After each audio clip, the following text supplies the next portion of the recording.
ठेकेदार मुंबई महानगरपालिकेतला सगळ्याचा सगळा एका विशिष्ट राज्यातून येतो, एका शहरातून येतो. 90% वर तो जवळजवळ लागेबांधे असलेला आणि एकाच कुटुंबाशी निगडीत असतो.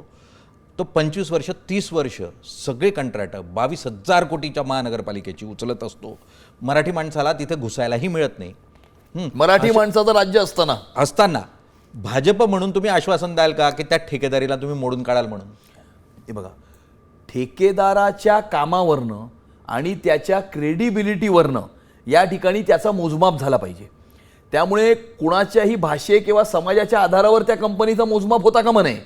परंतु आमचा हाच प्रश्न आहे की आपण जसं म्हणालात तसं टक्केवारी घेण्याकरता हे ना सगळे चालतात आणि गप्पा ह्या मराठीच्या करतात आणि स्वतःची मुलं जर्मन शिकतात, फ्रेंच शिकतात, आम्हाला सांगतात म्हणजे हिंदी शिकायची नाही पण जर्मन आणि फ्रेंच शिकलेलं चालतं.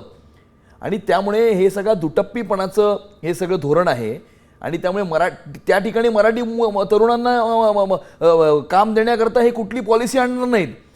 टक्केवारी ज्यांच्याकडनं मिळते त्यांना कामं देणार. त्यामुळे ही दुटप्पी यांची भूमिका ही आता एक्सपोज झालेली